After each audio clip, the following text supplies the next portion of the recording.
Good enough. All right, so this session will be recorded. So for posterity, it is the 2nd of October here in Australia. In fact, in most places, I imagine, given it's 11 a.m. here. I also note that right now you're hanging out with us rather than watching the vice presidential debate, which is happening right now. So if I see the list get a lot shorter, I know where you guys are running off to. All right. So this webinar is about decisions and alternatives, and I called it "Go to Step 7" to make it obvious what it's about. It's an interesting thing, actually. It's been a really interesting path that we've gone down to get to this point. We started off with quite an elaborate design of decision tables that would turn up in different media in different ways. And you would put in some pre-text, and then you'd put in the target, and then you'd put in the post-text into this table. And we built that. And in fact, when this webinar was first published or first put on the website and made available for booking, we had actually a little bit different of a picture as to what this was going to come together like, but experience is an extraordinary thing.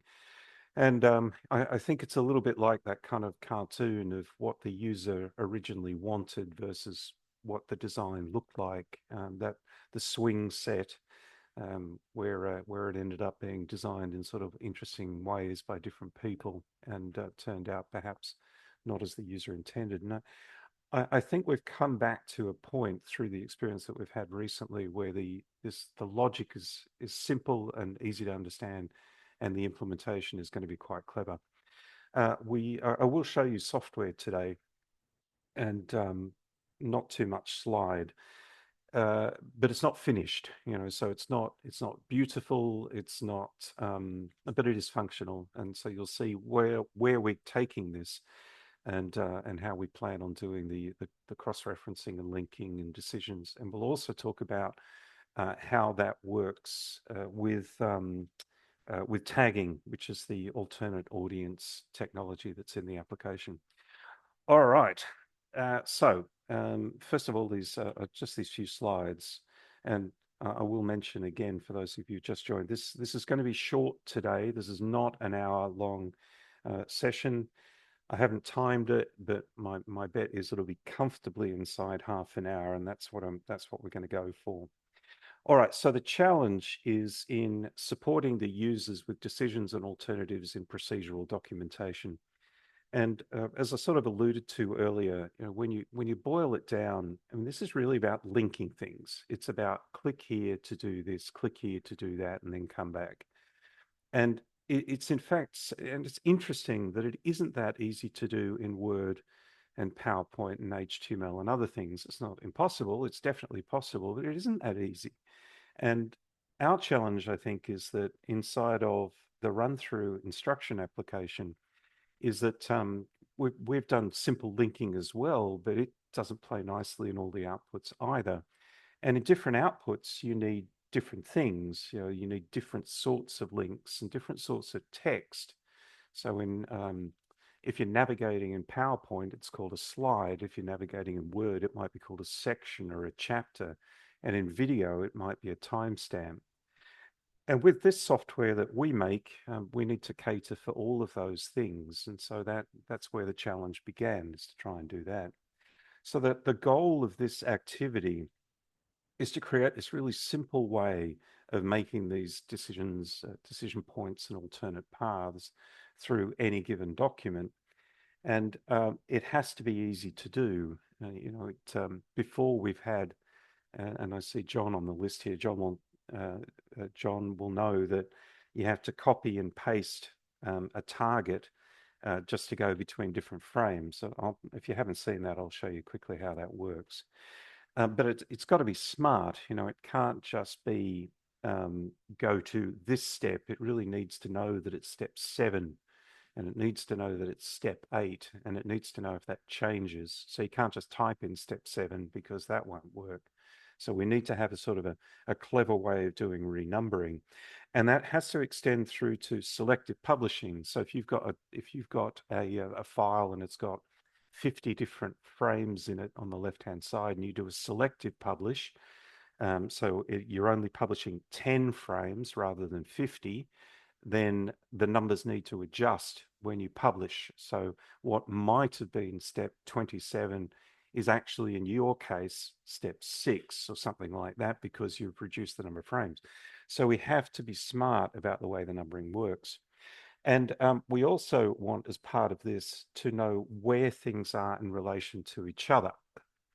So it's all very well to get clever about go to step 27, but you might, if you restart numbering through your document, so every section you restart at 1, every section you restart at 1, every section start at 1, then you might say go to step 27, but there could be 4 versions of the 27 in your document because you've restarted the counting.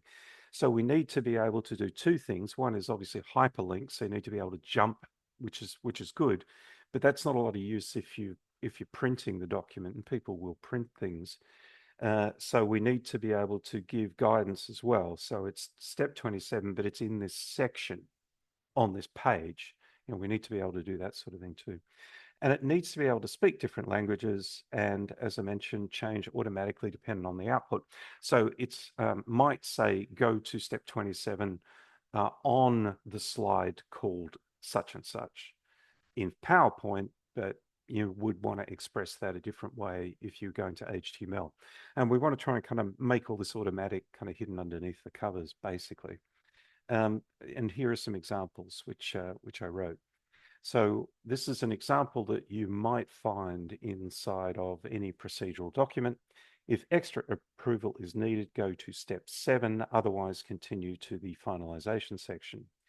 Now that's how it might be expressed in Word with these as hyperlinks, but in PowerPoint it might say if extra approval is needed, go to step 7 on the extra approval slide, because it's a PowerPoint slide. Otherwise continue to the finalization section, which would also be a hyperlink. And in video, and this is, I can't show you this working today, unfortunately, but I'll talk a bit about video.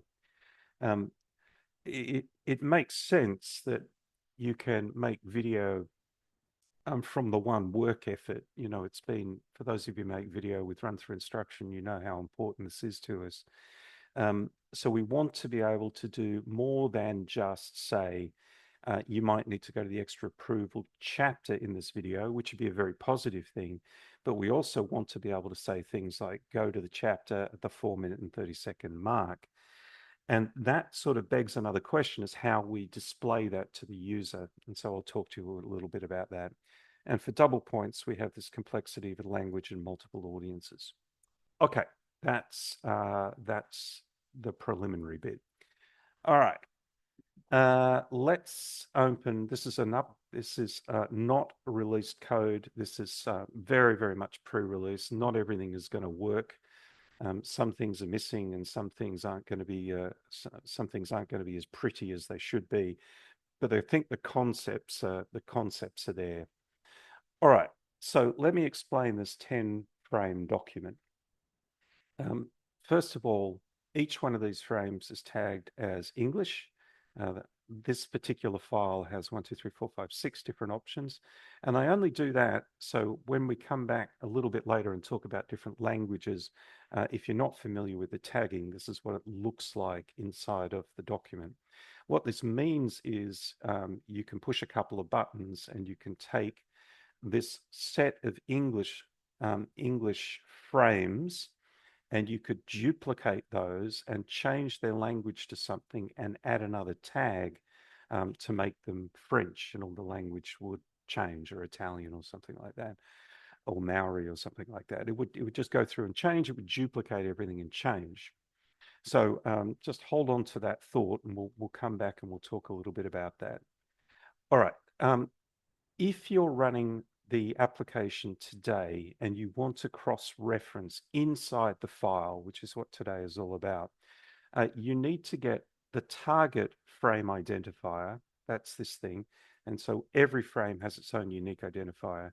You have to copy it to the clipboard. You have to go to something like this. And there's a number of places you can do this in slightly different ways, but then you make a hyperlink in here using that target URL by putting in a hash and pasting in the hyperlink and clicking on apply. And that will make that word process, that will make that a hyperlink. And that will work within the document in Microsoft Word and in HTML. Doesn't work so well in PowerPoint, unfortunately, but that's the theme of it. It is not ideal, quite frankly. And so what we've done is we've gone about making a better way of doing that. But first of all, let me just explain this document. This document has a title frame. So this is a processing an invoice procedure of type title. This one here is initial steps of type heading 2, and it has these two pictures underneath it. These are not, it's not a real procedure, right? These are just dummy pictures. Then there's a heading 2 for extra approvals if they're necessary. And there's an image here that supports that. And then potentially we might need an additional check, which is a heading 3. Doesn't have to be, but it's a heading 3. And then finally, we've got here another heading 2, which is the finalization of the procedure. So if it's a title or a heading 1 or a heading 2 or a heading 3, it will look different in Word, it will look different in PowerPoint, and will look different in video. But what we're going to do with them here is not only look different, we're going to use those to produce a navigation path for the user. So let's begin here with this particular picture here. So this picture here is in initial steps. And we've got number 3 here, change to the financials tab. And number 4, check that the numbers meet the guidelines. So I know these are very, very basic steps. This is just a demonstration, just an example. So here I'm going to open up number 4. You see this looks a little bit different to the way it does now.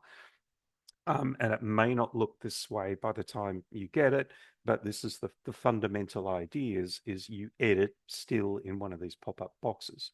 Check that the numbers meet the guidelines. If they do not, then we need to go to the extra approval section. Otherwise, we need to go somewhere else. So we need to create a link between extra approvals and this is how we're going to do it. So we've got this little pop-up list here. This is all the frames and their titles and the steps within them. So the frame here, this one here, number 4, this is the step that we're on. That's why it says this. The previous step is step number 3, which is on this frame. And the title of the frame is add title. So we can drag from here onto here and create a link. We want to go to extra approvals. And so we choose this, we pick it up and we drop it here. So check that the numbers meet the guidelines. If they do not, then we're going to go to extra approvals. How about when they say otherwise, you can, and we'll just go to finalization. How about that? And we'll just pick up finalization and we'll drop that in here as well. Head over to finalization. Right, and that's about it, really. And then we'll just say, well, that's very good, and we'll save that away. And then if we publish that, let's see what we get. So this is step 4, and we want to head over to Word, and we'll see what comes out the other end. So we'll check out step 4.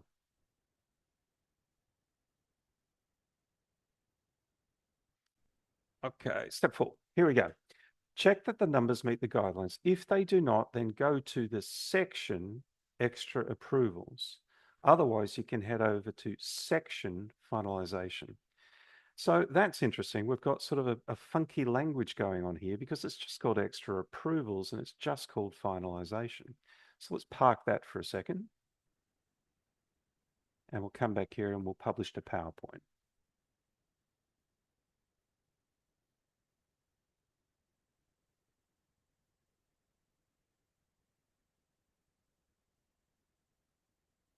Where are you? Oh, there you are. Okay. So here, this one, here we've got check that the numbers meet the guidelines. If they do not, then go to slide extra approvals. Otherwise, you can head over to slide finalization. So these are all hot, by the way, so you can click on those and it will take you to the appropriate place inside of the PowerPoint, inside of the Word document, or wherever else. So, but the language is different depending on the target. So I want to talk about how we've done that and how that will work in the real world. So it was here, this one here. Number 4, check that the numbers meet the guidelines. If they do not, go to extra approvals. That little guy there is kind of clever. And if you double click on it, what you do is you're going to get some edit box. It might not look exactly like this, but this is the concept that we're working with at the moment. When you publish, and you'll set these up for defaults, right? So that you don't have to change these every time, but you'll be able to if you want to. So if you're going to Microsoft Word and you're going to a title, then put in the frame title and call it section. So we might not need that. We might just call it frame title, go to this thing here. Now, if it's a step, we're going to treat it differently. Put in the step number in the section called frame title. And so if it's a step, it's going to behave differently. And now this one here, it's going to be called, it's just going to be called the title of that. And the same sort of thing here, we could take finalization and we could make that same change here.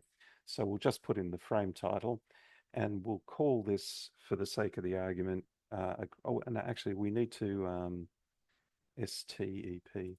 So this isn't in play because this particular thing here is going to that location. I'll tell you what we'll do is we'll remove the finalization one. And instead of going to finalization, we'll go to step 9. So we'll grab it and we'll put it here. So this is step 9. And so what this will say is go to step number 9 in the section called frame title.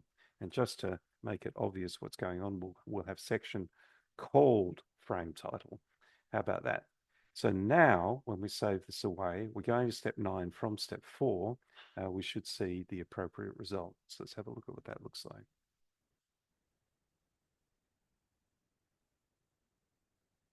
One, two, three, four. Go to step 9 in the section called add title. And if you click on that, it will actually take you to step 9. It's not just the top of the document anymore, it's step 9. So if there were 15 steps here or 20 steps here and they cross between the different pages inside of Microsoft Word, it would take you to step 9 if it was on the next page, or step 15 or whatever it is on the next page. So these are now targetable elements, not just the headings of documents. And you're going to do that by basically dragging and dropping things from here into here. And that's how it works. That's basically how it works. You drag and drop them and in they go. So another example that might be here. So we're at step 3. Do we need extra approvals or not?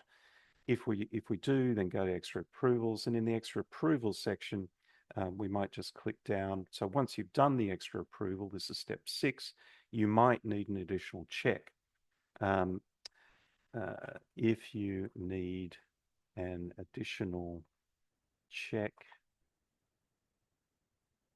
then go here, and that would be into the additional check section, and we'll take it to there. There it is, the additional check, and this would be otherwise go to this thing here, which is finalization. So we go to finalization. There it is. Okay, good. Now I want to do one other thing. So we'll save this away. And we're just going to pretend at this point that we want to go from the top of the document and we want to go down to that extra approval section, or in fact, we'll make it even a little tougher. We'll go to step 5 in the extra approval section. Because what I want to do here is we want to go to step 5, but I want to come into step 5 and talk about this just for a second, about some of the things that we've got planned. So we'll go to Microsoft Word, and it's a step. So this is in play, and it's the step called number 5, step 5 in the section Well, and how about this? Down this path. And so you wouldn't do this in practice, but because there's too much going on here. But there's another placeholder which will get renamed before you get it, but at the moment it's called section, that will calculate the path down through to additional check down through to here. And so let's save that away and we'll see what we get. So that should give us, on number one, it should give us quite a long path. And it does. So we need to go to step 5 in the section called add title, down this path, processing an invoice procedure, extra approvals, and then add title. So this is not finished work yet. There'll be options and it wouldn't have the title of the document. That doesn't make sense. But we want to make this smart enough that it's in the same section. It will only give you necessary headings. So it won't always give you the path from the top of the document. It will give you the relative path down to where you need to be. But this is the sort of thing that we're working on inside of this to make it easy, just as going to drag and drop these things to push the button and out they come the other end. Okay, and same in a similar sort of thing in PowerPoint, and but you'll still be able to do it in PowerPoint, although it'll probably make less sense in PowerPoint to fully path something because in PowerPoint everything's kind of at the same hierarchy. So if you make it in PowerPoint, this element here is going to if you're going to a title, it'll say one thing. If you're going to a step, it'll say something different. So you just type in these text elements in here in this manner, and it will allow you to navigate and automatically substitute in these things. Right. So where does that leave us with video? Well, video is really, this has been an interesting activity to try and work out how to do this. And in our experimentation, we're very confident we'll be able to work out the timestamp. But what do you do with that? That's the interesting thing. I mean, if video is wonderful, but if there's too much text or there's too much audio, it's just not that good. Somehow you've got to get that balance right. And so our video at the moment, let me just publish that. We'll get rid of that. We'll bring up the video publishing box. Come here.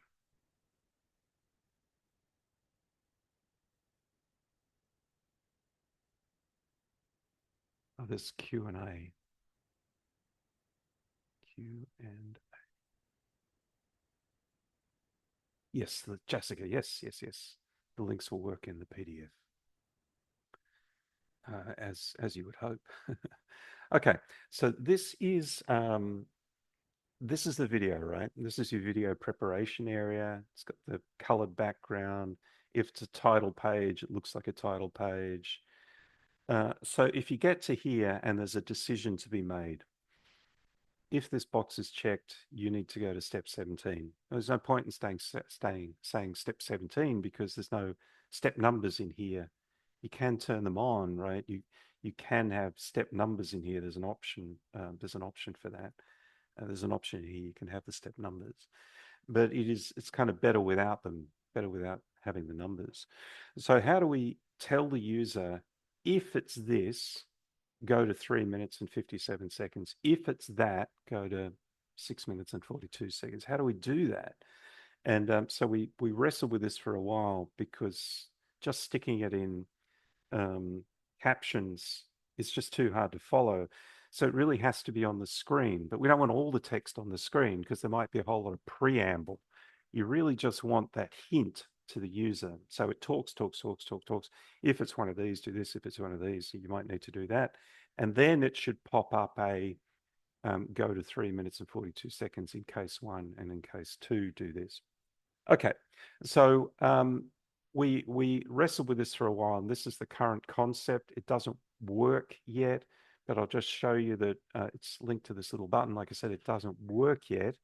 But what we thought we'd do is to provide a box, a smart box that you could plonk on top of the video. This is in the third scene of the video, and this would be smart enough to substitute in timestamp and chapter information when you publish. And this would be sizable, change the textable, change the colors, all that sort of good stuff. But the important content would be independent of the voice, supporting the voice, right? It wouldn't be all the text because that doesn't make sense. It would be a subset of the text, which is what we assume that we would do. So there might be some text and speech preamble. This thing then turns up. You can't click on it because it's a video. That would be amazing, but that technology just doesn't exist.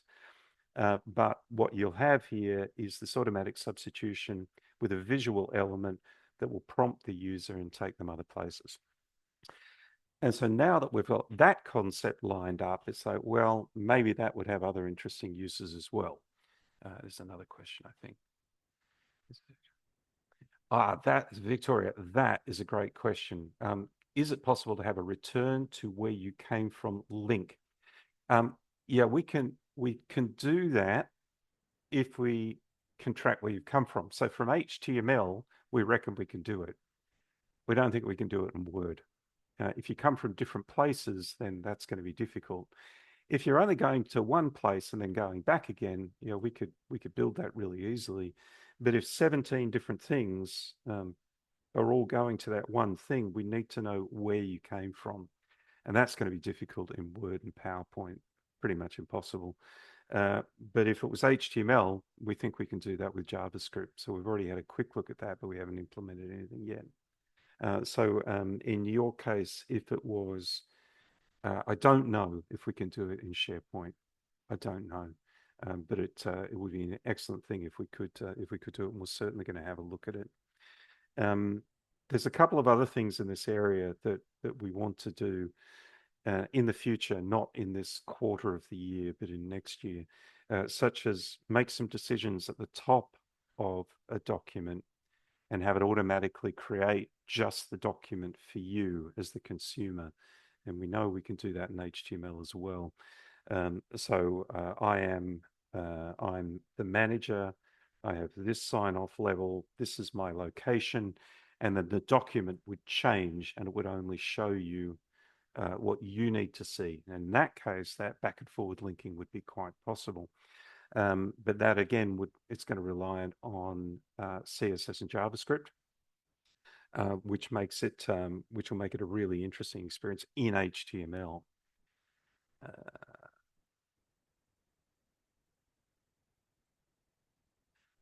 Okay. So we do, Victoria, I'm not familiar with Clipchamp, but in our videos, we can also give you the chapters. An anonymous attendee, thank you for coming, and they have to leave now. All right. So I don't know what Clipchamp is, but I'm certainly going to have a look at it. But you can chapterize these files as well. We have the technology to build chapters out of Runthru instructions video creation too. And if you're interested in that, I can send you some information. All right, so that's what we're thinking about in the video world, the ability to put things on the top, which would be particularly useful for navigation hints, but it could also be used for other things as well. So it won't just have to be for these navigation hints, it could be used for other things too. Now I'm going to find my PowerPoint slides as well to make sure I don't forget anything that I really wanted to tell you about. Okay, so the objects that you double click on contain the logic. Different outputs can mean different text. Yes. The document structure, this heading 1, heading 2, heading 3 becomes rather important now because then you can do that pathing, go down this path to find that element. Now those language elements, these ones in here, this one, they will be, you'll be able to set these centrally. So there'll be a style that you can distribute for your organization and you can change based on the template. However, you can also change them for each one of the outputs independently, which is what we've been doing here. You'll also see here this hint at language. There's nothing on this tab at the moment, but that will play into this. Am I English or am I French or am I Italian or am I Maori? What is the destination for this? And so you will have a different set depending on what you're publishing to. And so this would be an Italian conversion or a French conversion of the word section, or perhaps it's spelled out a little differently, or perhaps the order of things is a little bit different depending on the language.